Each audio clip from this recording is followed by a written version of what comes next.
So tonight's lesson is in the memory of Yitzchak Tzvi ben Yosef. His neshama should have an elevation, God willing. Okay, so you ready? Why is this over there? I don't get why it's doing that. Hi, 1 second. There we go. Okay. Hello from Gail. You're coming in February. That's great. Looking forward to seeing you. Hello, Shira. Good evening. I'm glad you're joining us. Good evening, everyone that's watching from all over the world. Okay. Tell you a joke. These two nice Jewish ladies are sitting on the beach on Miami, on the bench, on the boardwalk, and they're talking. And one says, "You know, my daughter, she married this unbelievable doctor. He's a surgeon. He's the top of the field. He is great." Wow, beautiful. Such nachas. Says, "Yeah, but then she got divorced. It didn't last too long. But then she married this lawyer. This guy, he's one of the best lawyers in the country. He's like the best you can find. He charges $1,000 an hour. He's one of the best lawyers around." Wow, amazing. Says, "Yeah, but then they got divorced." And then she ended up marrying this politician. He's a congressman. He's a this, he's a that. And the second woman says to the first, "Wow, so much nachas from one daughter." Okay, didn't go so well. So much nachas. A lot of things. Okay, we're going to talk about nachas today. But not from one daughter, from 3 children. From the mother that probably of all mothers has the most nachas. If you think through Jewish history, I mean, people have nachas, right? But Yocheved, who we're going to talk about tonight, Yocheved, is the mother of Moshe. She's the mother of Aaron, the high priest.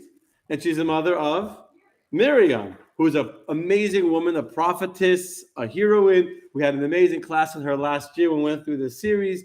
So each one of her children turned out to be unbelievable, each in their own right, an unbelievable hero, an unbelievable person of tremendous importance, all 3 of them.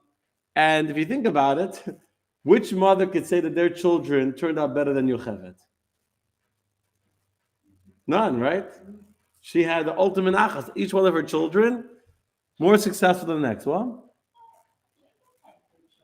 Jacob had good children. That's true. Yaakov did have good children. We're talking about the mother over here, though. And Yaakov's children fought between each other. There was a little bit of a rivalry going on. They only tried killing their brother, selling him as a slave. You know, yes, they all remained righteous, but they weren't. Aaron, I would look distracted, but when Aaron sees Moshe coming as new person chosen by God, Aaron used to be the prophet of the Jewish people.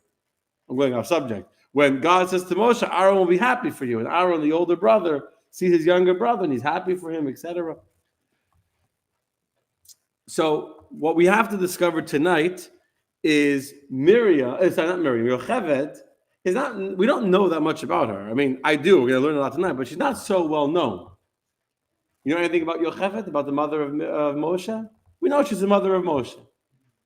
But what did she do to earn the right of being the mother of Moses, the mother of Aaron, the mother of Miriam, to be so blessed in the children that she would have and the nachas she would have? Not only that, you know how long she lived? I don't know. But what I do, I don't know. Why am I asking a question? But I do know that she lived for hundreds of years. She had the unique distinction of entering the land of Egypt. When the Jews left Egypt 210 years later, she left together with them. And she, none of the men, together with her cousin Serach, actually entered the land of Israel. None of the men did. So whoever tells you, joins the class, if anyone tells you that religious Jews don't appreciate women, they just happen to not know a lot about Jewish, the backstory of the stories. And 2 of the Jewish women that came, both Serach, next we're going to do a class on Serach for sure, and on Yocheved, not only lived through the entire 210 years the Jews are in Egypt, they make it to the promised land. So when I say that Yocheved had nachas from Moshe and from Miriam, it's not just that she happened to have righteous children, but she died and didn't get to see how great they became. She lived to see Moses standing on Mount Sinai giving the 10 Commandments. She lived to see Moses splitting the sea. She lived to see Aaron as a high priest doing the service in the temple on behalf of all the Jewish people. She lived to see Miriam, her daughter, the prophetess, leading the Jewish people in song, giving them the well of Miriam, taking care of all the women, being the leader of the women. So she literally lived to see all of her children flourish, to thrive, to be leaders of the community. Each one sustained the Jewish people in the desert. Aaron brought the clouds of glory. Moshe brought the bread from heaven. Miriam brought the water. So she literally sees, that kind of Nachas, the true grandchildren, the great-grandchildren. I mean, yes, she sees her children pass away too. She does see, in fact, I learned a beautiful medrash that when Moshe was trying to convince God not to let him die, but to cross the Jordan River, he said, my mother had to watch Aaron and Miriam pass away. Now she'd see me pass away. So she had that, but she lived to see them live full lives. Full lives. So she really had Nachas. When I say Nachas, I mean to watch Moshe standing on Mount Sinai. Can you imagine? Aaron in the clothing of the high priest. So what we're going to discuss tonight, also one more thing, is that in the Zohar it says that there's 4 chambers. There's 4 chambers in heaven, in heavenly courts of Gan Eden, that are led by women. Again, we'll go back to the women here. There's 4 chambers in heaven that the women are in charge, that are presided over by a righteous woman. They're the leader of that chamber in heaven. One of them is Sarah, one of them is Yocheved.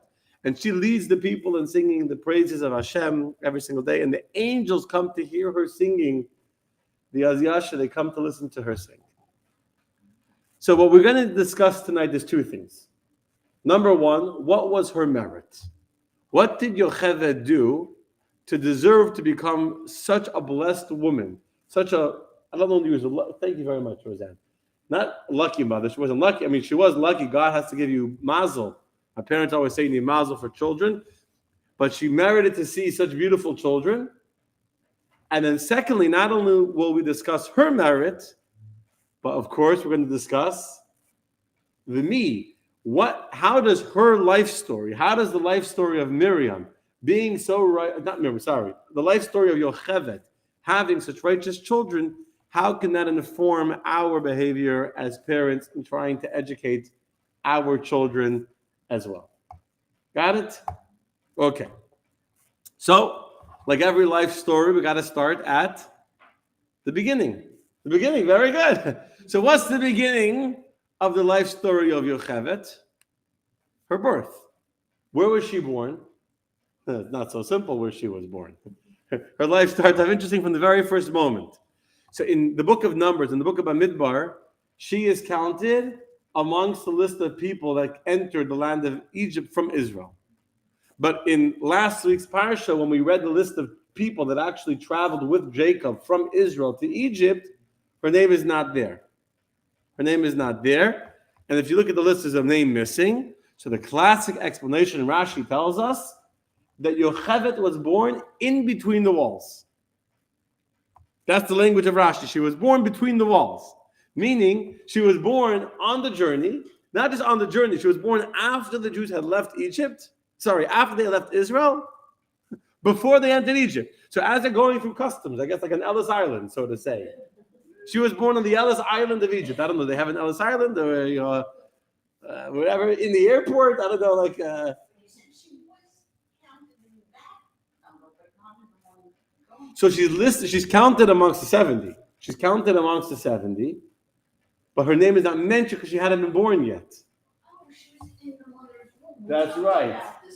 Thank you. So she was conceived in Israel. When her mother and her father were traveling to Egypt, she was being conceived. She was being carried. I'm saying she wasn't conceived. She was being growing. She was one of the 70. But she wasn't counted by name because she hadn't been born yet. So she wasn't named yet. She hadn't even been born. Okay, so she's born in between the walls. And by the way, there's a very interesting dynamic over here in the fact that Yocheved has this unique distinction of being born in between the walls.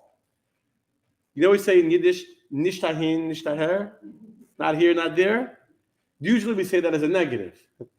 In the case of Yocheved, it was actually a positive. She was nishtahin. She wasn't from the people of Israel who couldn't relate to the Egyptian struggle and the Egyptian story of exile, but she wasn't from the people born in Egypt who were so trapped in the mentality of Egypt they couldn't free themselves. There's a beautiful explanation from the Rebbe that Yocheved had both worlds. She's considered amongst those that came down from the land of Israel. She maintained a certain level of connection to the old country, right, to the shtetl, to the way life used to be. At the same time, she's a part of the American world. She's a part of the Egyptian world. She contains both. She's born in between, so she has neither. She's able to make that transition and give birth to a child who would be a leader that could carry the Jewish people from one side to the other. Anyway, so she comes down. She's born between the walls. Excellent question. We are talking about the year 2220 something after creation.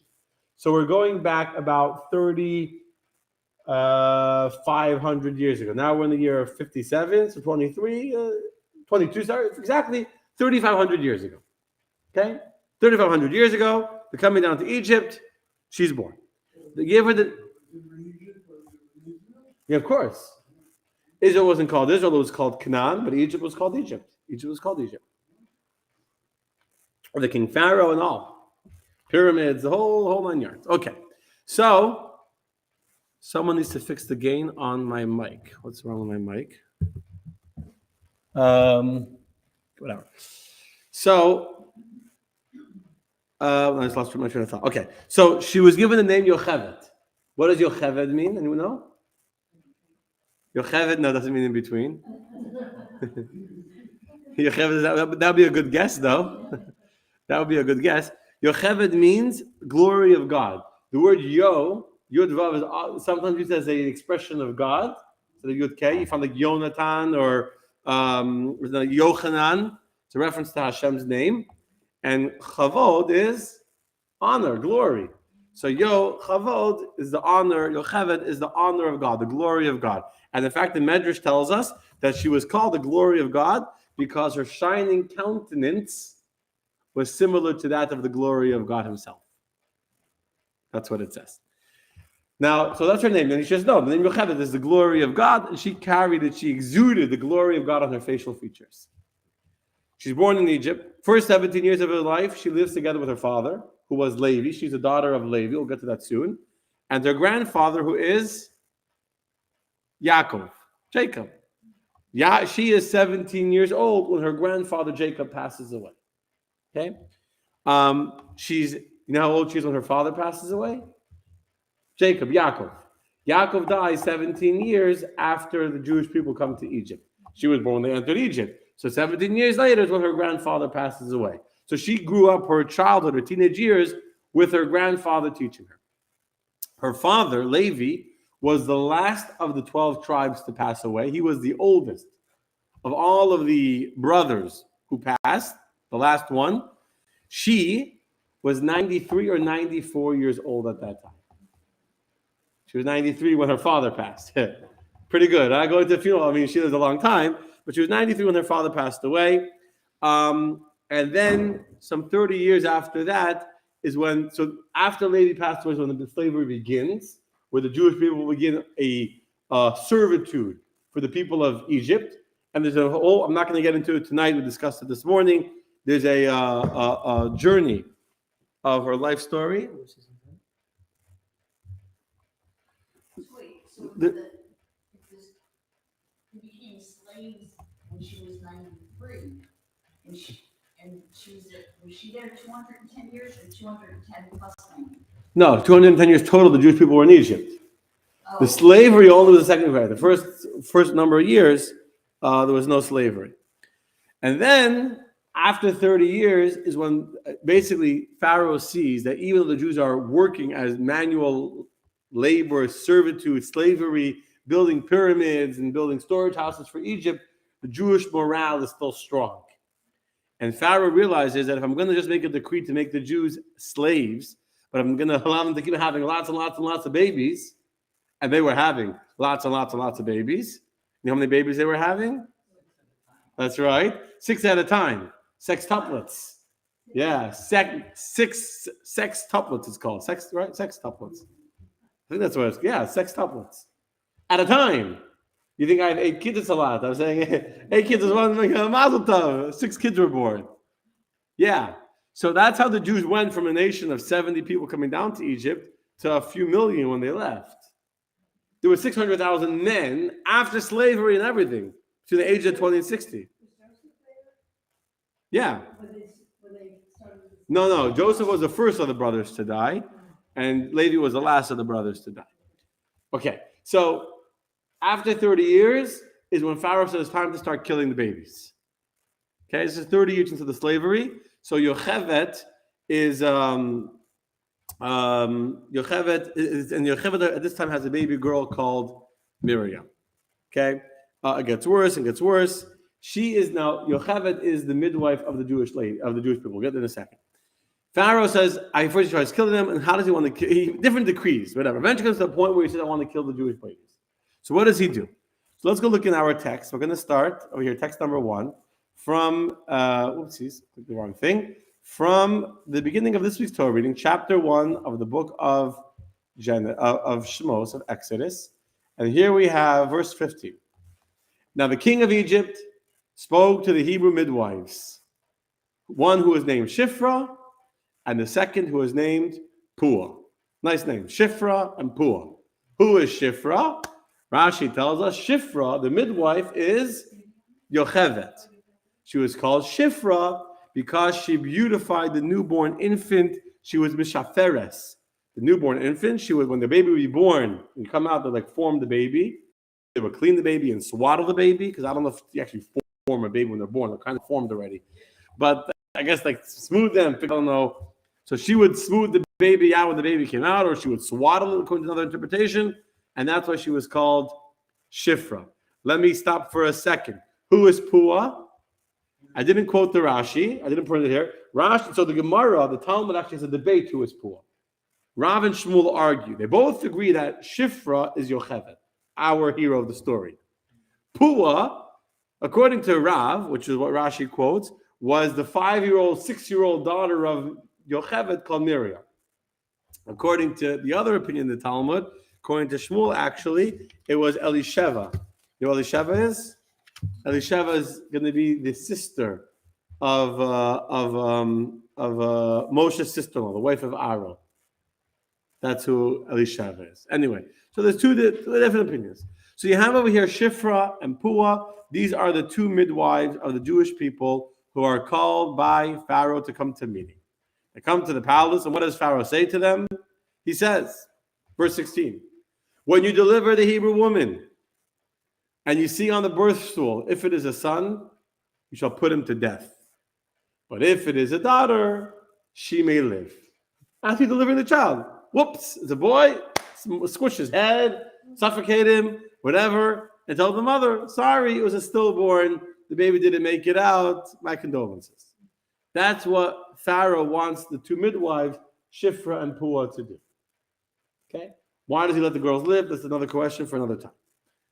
What happens? Do you think Shifra and Puah, or Yocheved and Miriam, or Yocheved and Elisheva do what Pharaoh says? Of course not. Verse 17, the midwives, however, feared God, so they did not do as the king of Egypt has spoken to them, but they enabled the boys to live. What does it mean they enabled the boys to live? Not just that they let them live by not killing them when they were born, but Rashi says the Hebrew word, and there's a whole grammatical expression over here. She made them to live.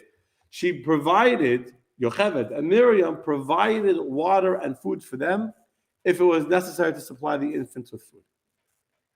Meaning, if the child was born, the mother was sick, or the mother was poor, or whatever happened, she didn't just, midwife comes, they give birth to the baby, mazel tov, siman tov, and then they go home, and then they're done.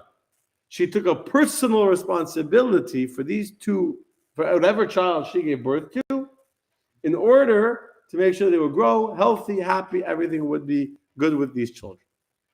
Okay. There is an amazing, amazing act of bravery over here. Amazing. But before I talk about the act of bravery, I want to ask a simple question, which I think is very interesting, and it deserves 2 minutes of conversation. How many Jewish women were there? A lot. A lot. I don't know a number, but a lot. Hundreds. Hundreds, if not thousands. You got to remember, there's 600,000 men between the ages, over the age of 20. And so let's assume they all have wives. 600,000 women, that's a few years later. The Jews are having 6 children at a time.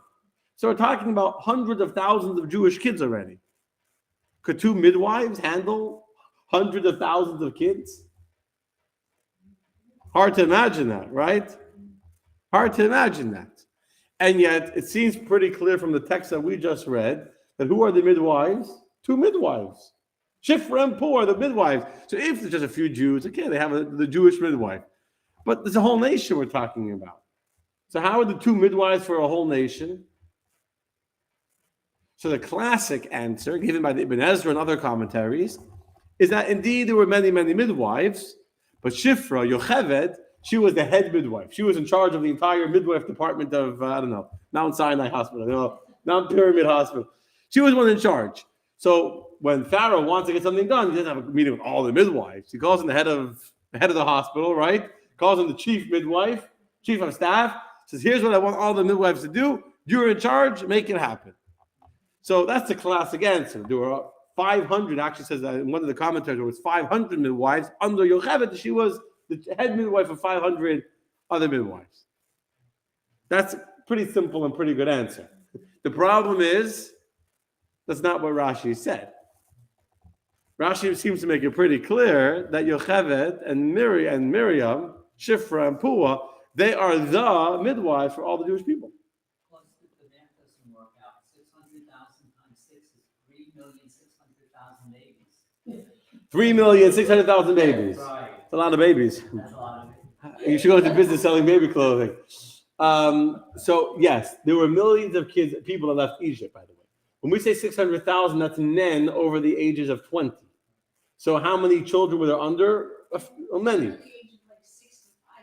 Up till 60. Well, there's a whole discussion about over 60, but 20 to 60, at least for sure under the age of 20, for sure, wasn't counted. And that's only boys. So for every boy, we're going to assume there's a girl, even though statistically there's more girls born than boys. Statistically, that's what it is now. I'm not aware of a reason to assume that was different. So you have a lot of girls being born. They're not even counted in the military census of 600,000 men of fighting age over the age of 20. Now, how many more died in slavery and in suffering and children being stuffed into the walls and being drowned in the Nile? The number 600,000, how many made it out of Egypt? We know, by the way, you ready for me to blow your brains off? How many Jews made it out of Egypt? What percent of the Jewish people made it out of Egypt? 20%. That means if 600,000 men over the age of 20 made it out of Egypt, and 80% of the Jewish people died in Egypt, you're talking about, do the math, 3 million men over the age of 20. Now let's say 3 million wives, a woman over the age of 20, and another few million kids. Talking about 10, 15 million people. Now we know what Pharaoh was scared of them, at least, but so one midwife for all these people, one mother with her 6-year-old daughter. How do you explain it? So the Rebbe explains that indeed there were only 2 Jewish midwives, Yocheved and Miriam. But the Jewish woman didn't need a midwife. The Jewish woman would self-deliver. They would self-deliver, which is in fact what Yocheved told Pharaoh. When Pharaoh calls you, when the boys are still being born, Pharaoh says, hey, I thought I told them to stop giving birth to baby boys. And he calls Yocheved back to the palace and says, why didn't you do what I told you? She says, it's not my fault because they give birth without my, by the time I get there, the baby's already born. So what's the explanation? The women were so confident in the ability of Yocheved to be there to help them if needed, just knowing that Yocheved was on call there for them, gave them a feeling of confidence and calm to be able to deliver the babies on their own. So the Jewish woman would deliver the babies. Also said that Yocheved would daven. She would pray for every baby to be born safely and healthy. So the way she was a midwife, not that she would sit there for hours, breathe, coming, it's crowning slowly. She would pray and the baby would be born healthy. That's what it did. That's what she did. She prayed, out came the baby. Listen, you know how long it'll take you? A lot of miracles happen. Listen, if you can give birth to 6 babies, they start popping out already. It's like 6 babies were coming out. You don't need a midwife for 6 babies. One baby gets stuck. 6 babies. By the time the 6th one comes out, the oldest one that was born the minute before is already taking care of the younger one, right? You didn't do it that lot. Let's go. Change the diapers. Okay. And they didn't have diapers back then either, probably. So, Half the job was changing diapers, nothing. They were swapping, whatever. Anyway, I don't know. Okay, so that's giving you an idea of how great is the Yocheved. A simple reading of the verse is that she was able, through her prayers, through her medical knowledge that made the girls feel confident in her ability to help them if needed, she was able to take upon her shoulders the responsibility and the ability to give birth to hundreds of thousands, if not millions of babies single-handedly. It's mind-boggling. She's giving birth to millions of babies. But not only is she great because she's able to single-handedly take responsibility for all those giving birth, and not only because, as Rashi says about Chayenet Hayalodim, she fed the children, she sustained the children. That means that she would even worry about their food and their nourishment, and after they were born, she would take personal responsibility to feed them, to sustain them, to make sure that they were okay. More than that, when Pharaoh says to her, I'm giving you a command, I'm telling you not to give birth to baby boys. She walks out of the palace with her 5-year-old, 6-year-old daughter, and the Medrash says her daughter turns to her and the daughter says, are you going to listen to that evil man? In fact, the Medrash says that when Pharaoh told Yocheved and Miriam to kill the baby boys, Miriam made a look with her face, like turned up her nose, like, and Pharaoh got angry. And Yocheved, one of the reasons why she called Shifra, because she covered over for her daughter. Actually, she says she's a little girl. She doesn't know what she's a. So she says, Mother, you're going to do that? You're going to listen to Pharaoh? And Yocheved says to her daughter, of course not. I fear God. That's what it says in the verse. The woman feared God. Because she feared God, even though she knew that she was absolutely risking her life to continue giving birth to healthy baby boys after the king had explicitly told her to kill the baby boys, her own life was less important than her job of giving birth to healthy children. So the bravery, the absolute courage, the absolute confidence in doing the right thing that Yocheved displays is an absolute act of that doesn't get enough attention. I mean, we know that she listened to God. She wasn't afraid of Pharaoh. Pharaoh is the most powerful man in the universe at the time. He is the superpower of the universe. The whole world was coming to Egypt. All the wealth was in Egypt. Egypt was the superpower of the time. Pharaoh considered himself a god. He treated himself like a god. His nation treated him like a god. He was worshipped like a god. Whatever he wanted, he got. And the only single person in the entire universe that's going to ignore Pharaoh is this Jewish woman, this Jewish mother, Yocheved, who says, I don't care what Pharaoh says, I have what God says. So why did she put Moshe in a basket? As opposed to what? As opposed to keeping him and hiding him. Well, she couldn't hide him. They're going to come take him. 3 months, only 3 months. Well, we'll get to this next story. Okay. So this is the first story, the bravery of Yocheved, right? Tremendous. When you think that all the babies that were born because of her, tremendous merit. The Gemara says that once Rabbi Yehuda Hanassi was giving a class and the people were falling asleep. So they said there was one woman who gave birth to 600,000 children, Yocheved. Meaning they got their attention, right?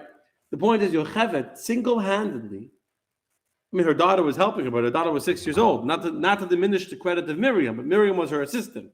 The one that led the way, the one that took responsibility for what was going to happen, Yocheved is literally single-handedly the one responsible for ensuring the birth, the survival, the thriving, the existence of our nation. All because she was brave and she wasn't scared of Pharaoh. Okay. What happens next? Pharaoh sees that the children are not being killed by the midwives. They're not listening to him. So what does Pharaoh do afterwards? A new decree. Instead of hiding behind the midwives, he makes an openly edict. All the boys should be thrown into the Nile River. They're all going to be killed.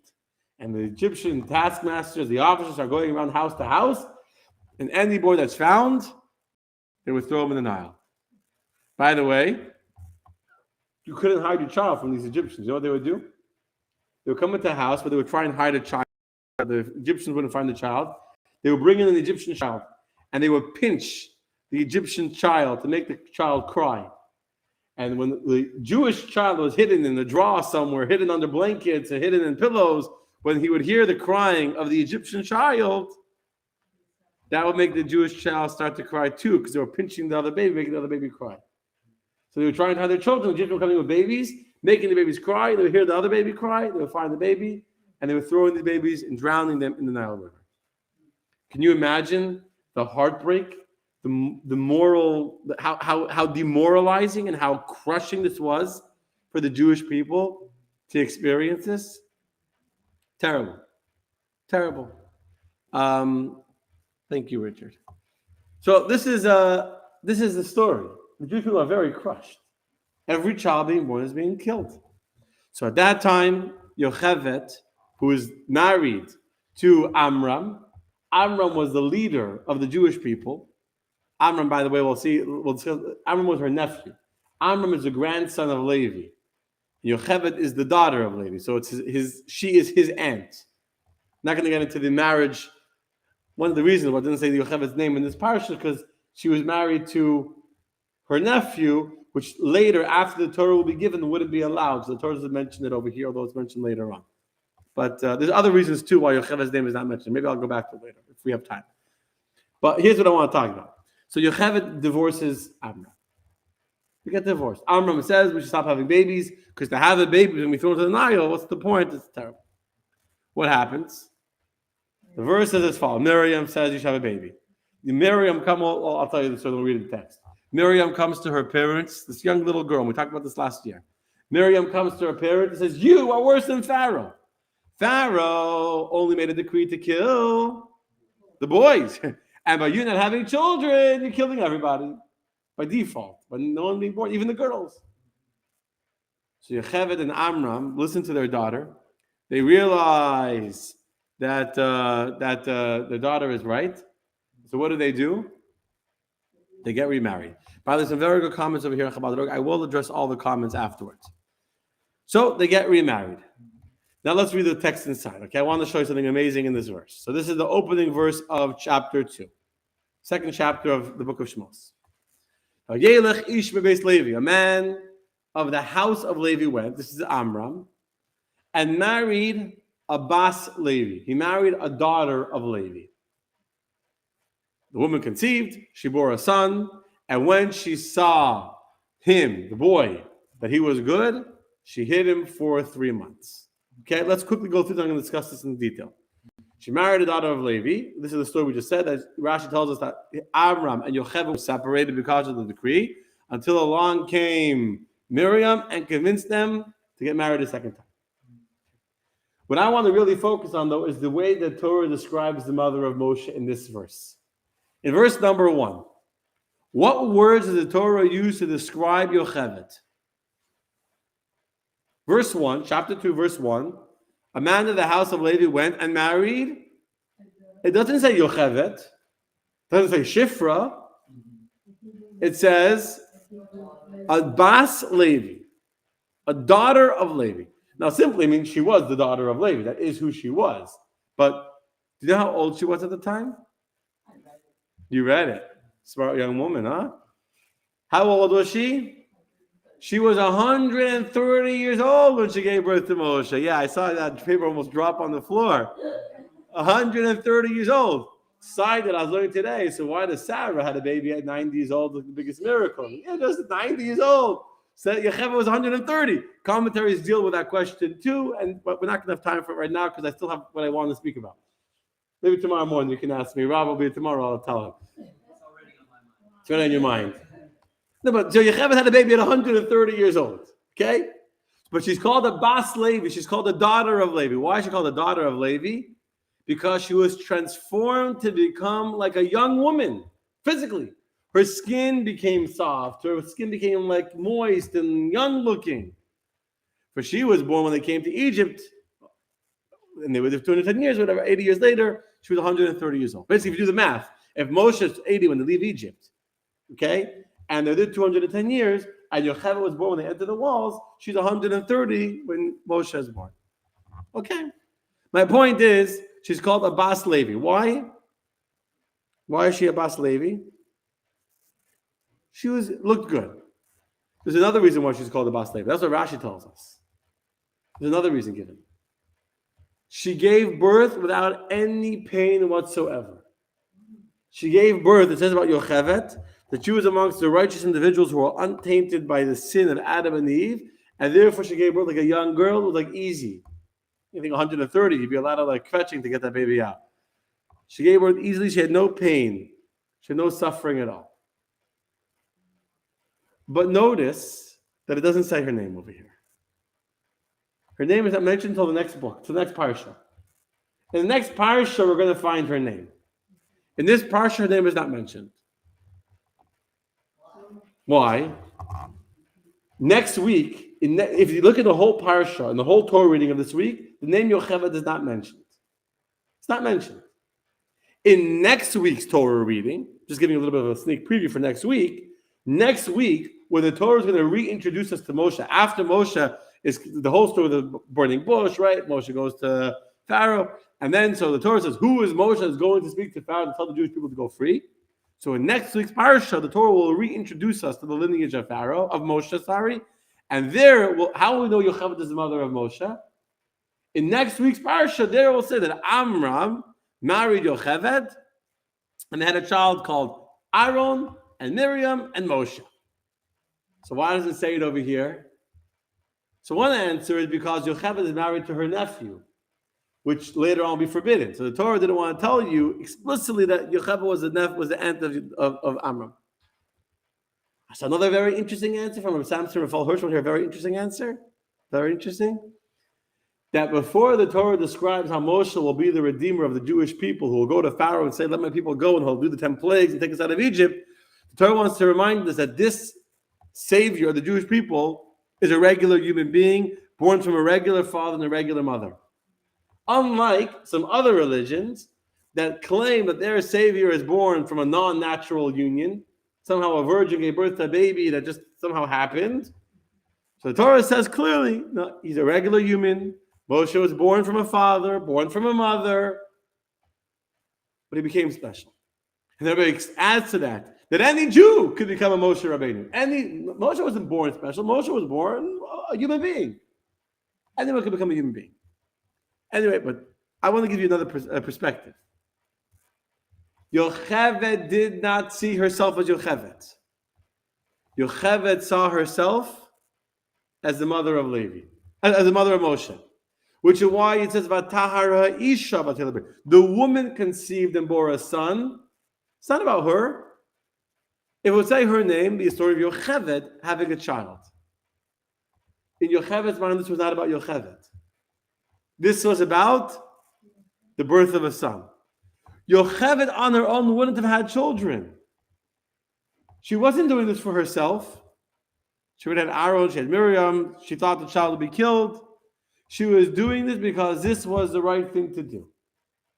And so for her at that moment to get remarried to her husband and to have a child, despite thinking that that child will be drowned in the Nile River, is the ultimate act of bravery. The ultimate act of a Yiddish mama, of a Jewish mother, who says that what I do is not for me, not for how it will make me feel, not for the gratitude or for the that's not what I'm looking for the feeling of pleasure or benefit I'll receive from it. I am purely here to give birth to my child. That's what God wants me to do. And even I'm already 130 years old. And even already have children. And even though the child will be drowned. My job is not to make plans. My job is to have the child that God wants me to have. So her name is not mentioned here. I want to possibly suggest is because it's not about her. To her, it wasn't about her. To her, and this again, my own possible suggestion. To her, this is not about her. This was an ultimate act of bravery of the most brave woman you can imagine. The most brave woman you can imagine. Therefore, we come to the reward of Yocheved. Now we can explain what's the reward of Yocheved. I started off earlier asking, we have to understand first, what did Yocheved do to deserve such righteous children? And what can we learn from it?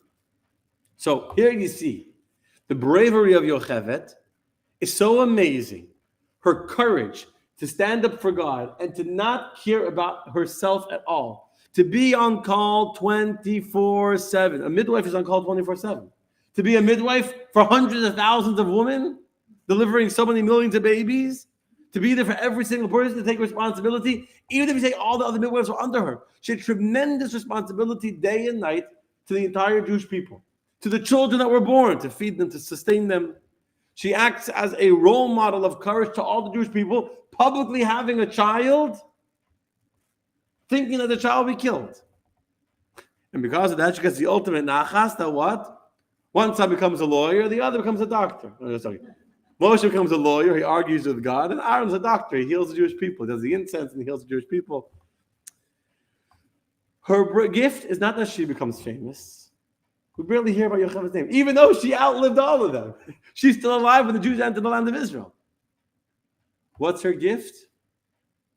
That she has three of the most amazing children that Judaism would ever have.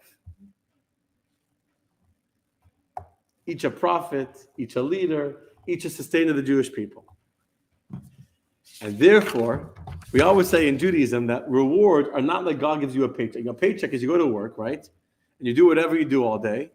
And at the end of the week, you get a check, and the money is not really connected to the work you did. A real reward is a consequence of your actions. Let's look at the children that she has, especially Moshe. What happens with Moshe? When Moshe is born, we all know the story. We discussed this last year at great length. He's put into the basket. Batia, the princess who was converting to Judaism, finds the basket. Moshe is crying. He refuses to nurse from any of the Egyptian midwives that were there. So Miriam, who was hiding in the bushes, comes out. She said, "I'll go get a Jewish wet nurse." She brings the mother. She brings Yocheved. She says, "Here, take the baby." She nurses the baby, etc. And for the first few years of Moshe's life, 2 years, 6, 7 years, according to the Rebbe explained, he was still 12 years old. She managed to keep him. She managed to keep Moshe in her house until Vayigdal Hayel. So the child grew up not just he wasn't weaned, that he didn't nurse, but till he was so tall, she had no more excuses. Brings from a medrash that he was 12 years old. She would tell Patya, "I can't bring him to you. He's so attached to me. If I bring him, it'll be bad for him. He'll have emotional withdrawal. He needs his mother. He needs the nurse." And Patya agreed to it. So according to the way the Medrash says, and this is what the Rebbe brings his explanation from Rashi, that says that when he grew up in height. He was so grown up that you couldn't keep him at home anymore, and so he's a young boy. What does Moshe see from his mother? What kind of home does Moshe grow up in? Not only of course Jewish, but not just Jewish. Not just religious. Bravery, self-sacrifice for other people. Moshe sees how his mother, the decree of Pharaoh is going on. Throw the babies in the Nile, right? And his mother is running from day to night. She is the only midwife, according to the way Rashi says it. She is the only midwife from morning till night and night till morning, nonstop, taking care of hundreds of thousands of kids. Her own life means nothing to her. Her own life, she's willing to sacrifice it to go against Pharaoh, risking her life to be killed, because she's it's not even like a calculation. It's not like, well, if I do this, this will happen. If I do that, that will happen. She has one focus, to do what God wants her to do, to take care of other people, and she lives an absolute life of self-sacrifice. So what do you expect? Moshe grows up, and who is Moshe? Self-sacrifice for the Jewish people. Moshe is fearless. Moshe has no fear to walk before Pharaoh, the king of the superpower of the time, and say, "Let my people go." Anyone else will be too. When Moshe came, when all the elders were behind him, so the elders start to disappear. By the time they got there, they were hiding. They got too scared. Moshe walks into the palace. Hey, Pharaoh, he's not scared. He goes to him in the morning in the Nile when he's in the restroom relieving himself. He fights with him. He argues with him. Where did Moshe get such fearless character traits from? From his mother. When Moshe's on Mount Sinai and God says, "Go down from the mountain because your people have sinned with the golden calf, I'll destroy them." And Moshe argues with God. And Moshe says to God, either you forgive the Jewish people, or if not, erase me from the Torah. Not only is Moshe fearless, Moshe's level of commitment and care and sacrifice for the people that he's entrusted to care for is unparalleled.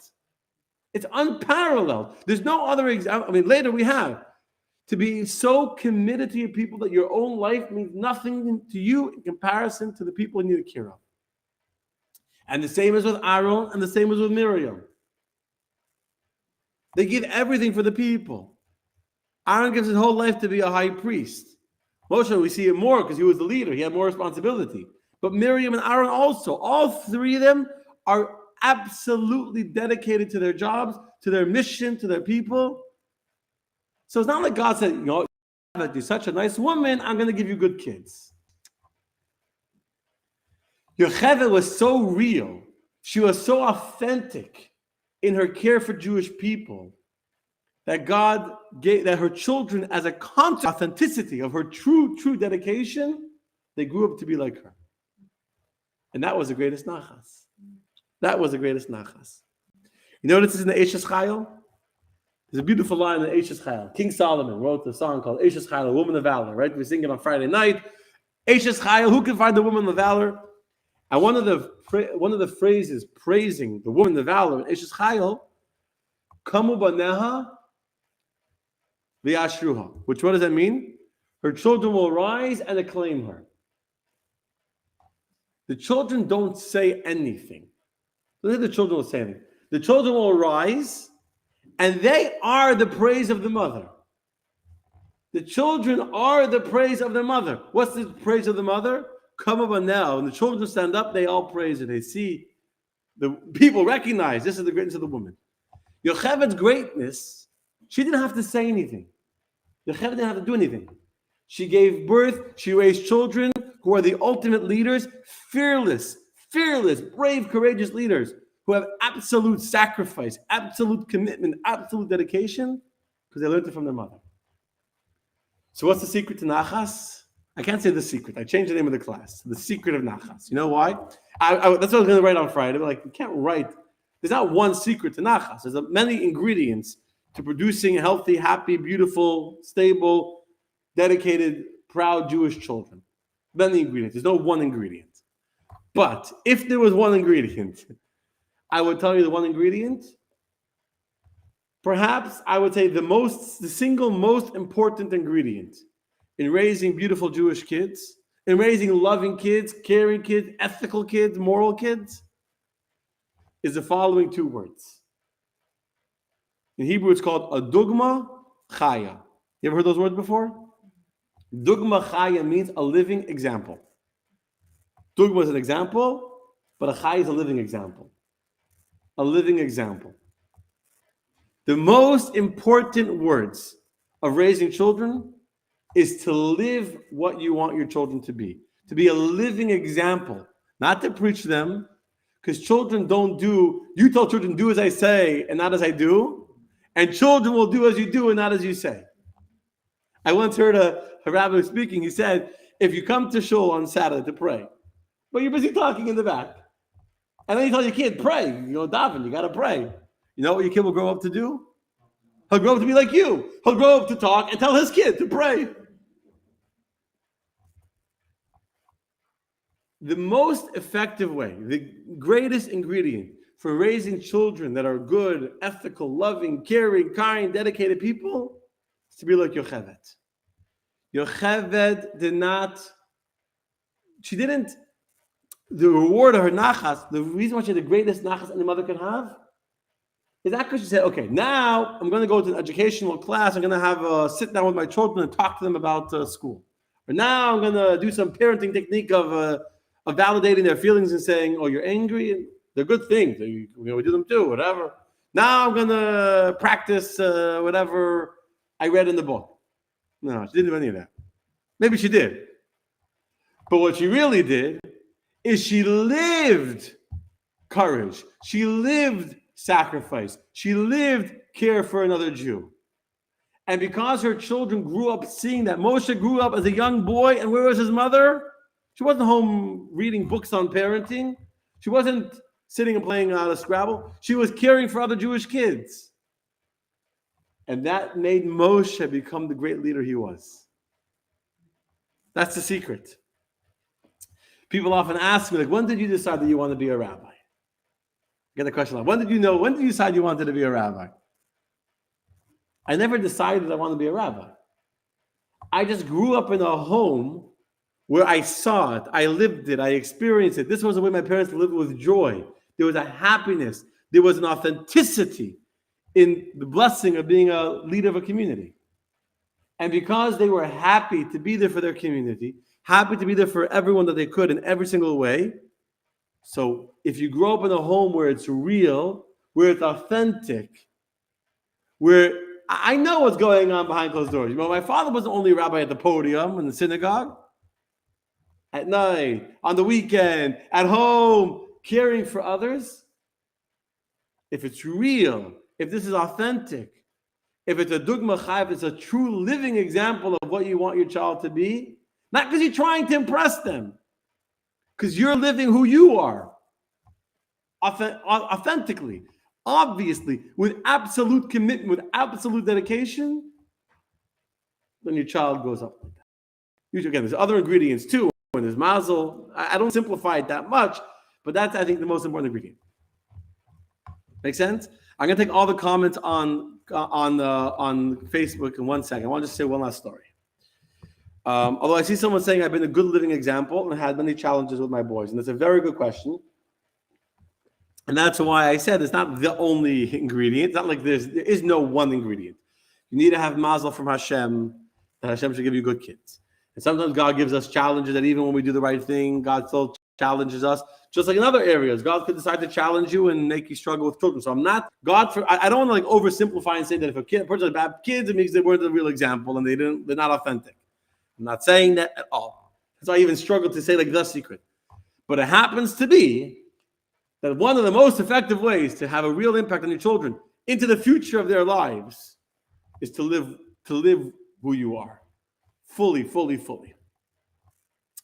A story, then we'll take all the comments. Now, I don't remember if I said the story recently or not. I know it was in my mind, one of the class, but I don't think I said it. I don't think I ended up saying it. If I did, it's a really, really good story. And I heard the story from my father many times. So I talk about like living examples. I've heard the story. I didn't know the name of the rabbi it's with, but I've heard the story so many times. It's a childhood story. There was a young boy in some shtetl somewhere in Poland growing up who didn't like going to cheder that much. Can you imagine? He was a regular, smart kid. Very, very smart boy, but he didn't enjoy learning. He didn't enjoy his teacher. He was bored. He was restless. And they never got into trouble. He wasn't like the worst kid in the class, but he didn't love school. One day, his father was a bricklayer. There's a word for it. Right? What's it called when you lay bricks? A laborer, mason, or laborer, whatever. That year, there was a terrible, terrible blizzard.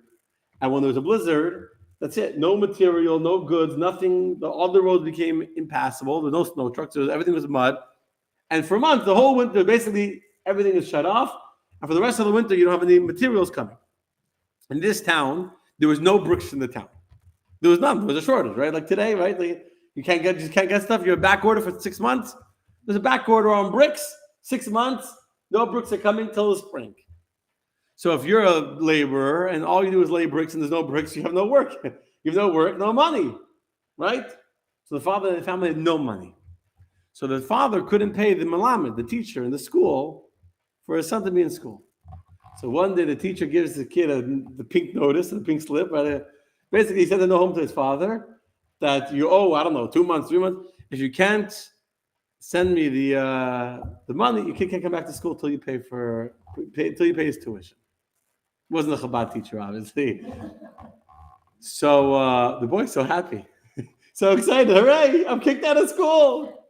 He's happy. Can't go to school. His parents can't afford it. Wonderful. Gewaldig. He's off for the rest of the winter till bricks come. He's off. He's great. He's already planning. He's going skiing. I don't know what he's planning to do.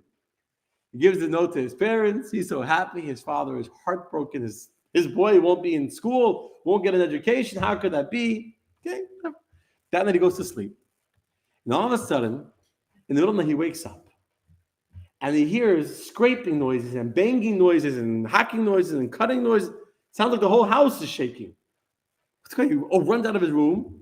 He sees his father. It's in the middle of the night. His father is sitting in the middle of the house where they have their chimney, their fireplace, and his father is taking apart the fireplace, brick by brick. He's taking it slowly, without breaking them, he's taking apart the fireplace. He says, "What are you doing? It's the middle of the winter. What are you taking apart?" So his father says, "Well, the richest man in the town, his daughter is getting married in another week or so, 2 weeks. He's willing to pay a huge amount of money they built a house. There's no oven, there's no furnace in the house, there's no bricks. No one in town can build it. There's no bricks in town. I'm taking the bricks of our oven, our furnace, our fireplace, to build it for this new couple getting married. That will give me enough money to pay all of our bills, to pay all of your tuition for the rest of the year, and you're going to school too." So, but we're going to be cold. We're not going to have a furnace ourselves. His father says, "The warmth of your learning Torah will keep us warm for the rest of the winter." That's what his father told him. You don't agree with his father. Next day, the boy goes to school. He goes to school, the money his father got from this man whose daughter was getting married. He's sitting in class. He wanted to make trouble. He wasn't interested. He's thinking about his mother sitting at home, cooking with a winter coat on inside the house. And thinking how the whole family, the siblings are all freezing cold and shivering, so he could sit in school. He's going to waste time. So he started learning. And from that, he became a big rabbi. He moved to Eritrea. Later, he was able to move to Israel. He became a well-known rabbi in the last century. Understand? His parents didn't tell him to study Torah. A lot of people say, study, go to school, do good in school, and they wonder why the kids don't do good in school. I'm not judging anyone, God forbid. And not always do we have an opportunity to show our kids how important this is for us. We can try and communicate it verbally, but verbal communication is not a living example. A living example is how much sacrifice do you make to learn Torah? How much sacrifice do you make for your Yiddishkeit? When your kids see what you're willing to sacrifice for what you believe in, when your kids see you're willing to sacrifice to go to shul, to sacrifice to give charity, you're willing to give up what's comfortable for you to help somebody else, then they get the example. When they say, of course I'll do a mitzvah, of course I'll invite someone, of course I'll go to synagogue, when it works for me, when it's convenient for me, when it's part of my schedule, they don't get the message yet. When you take apart the fireplace and you wear a winter coat the rest of the winter so your kids can study Torah, the kid gets the message loud and clear. This is a living example of the values. And that's the story for us, my friends. Yocheved was one of the greatest women in all of history, without a doubt. You know why she was great? Because she wasn't looking to be great. She never asked to be great. She never thought about being great. She lived with absolute commitment to her values. She lived with absolute sacrifice. She wasn't scared of anybody. She was committed to God. And because of that, her children grew up seeing that. And because her children saw the living example of their mother, her children became the greatest children that one could ever have. And God gave her the blessing of long life to see the Nachas of those children. That, my friends, is a story. Okay, Laila Tov.